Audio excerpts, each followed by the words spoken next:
Welcome back, ladies and gentlemen, to Ceylon Graphite's channel on the forefront of battery metal exploration. And forefronting this industry for us today is Chief Executive Officer Donald Baxter. Welcome back, sir.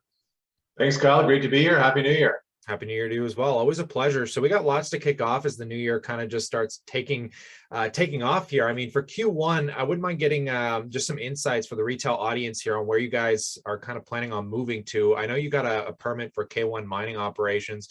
If you want to briefly discuss that and just anything else that you see being prevalent, just to give some insights on some guidance here. Yeah, excellent. Well, yeah, we just have our environmental permit renewed, which is important. Everybody wants to see that we've got the license to operate. That's additional to our mining permit, so you need the environmental permit, obviously. So I'm quite happy that that is taken and been renewed for 3 years, and keeps us in the forefront of continuing our operations at K1. We're continuing to sink the shaft into the bigger mine, into the bigger vein systems, and so the crews are busy doing that. And looking forward to actually getting back to Sri Lanka probably end of the month, early February, so I can get back and get my teeth into more of the technical stuff and operational stuff, and keep working on those longer term mine plans. So I'm excited about that. And I think Q1 coming, obviously we have some more battery data we're working on. Hoping to get some more of our silicon enhanced data out. I want to do that before Christmas, but it just didn't happen. Nothing always happens the way I want it to for timing, but so that'll be some good news flow coming. And I'm trying to think, we will be doing a financing, so we will be filing some updated reports. I think most people know we had to restate or reformat our technical report for K1. That's underway right now. We've been working with the British Columbia Securities Commission on that.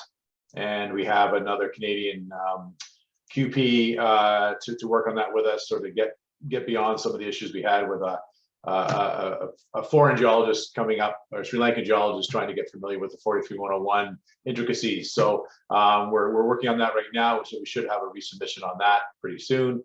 We'll have a number there. I can't say what it is. I don't know quite yet. But the interesting thing in doing all this, I realized that there's been a big chunk of our resource that was filed in 2018 that has been overlooked. There's always been the impression that Ceylon did not have a NI 4301 compliant resource, and in fact we do. So I'm looking at a news release if people want to go back and look at it from October 2nd, 2018, and we talk about our M1 property, and we have a indicated resource of there's 37,000 tons.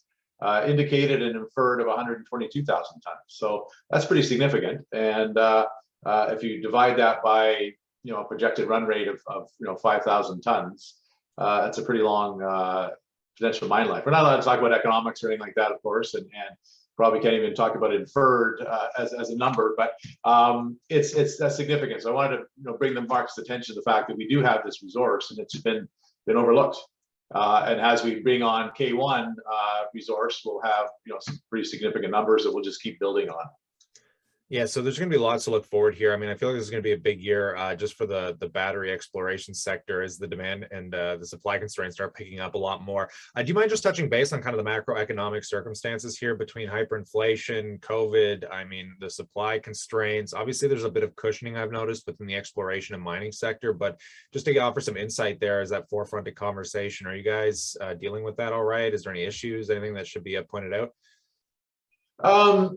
Not really sure. We're still I don't know how much that affects us. I mean, some of the spin-offs and some of the bigger picture items are bringing more light to what we're doing, and we're bringing some more attention to us. I think it's brought light to a lot of the critical supply issues, even more so. And the word graphite is coming in more and more. So I'm seeing positive light to all of this. And you see continued companies still continuing to talk about building plants. Our strategy is to focus on the UK, and we have our facilities. We'll be opening our facilities there sometime in probably February. We've got lease. I think it's the lease assigned and whatnot, but we have to kit it out and whatnot. So we'll do that probably after the next financing.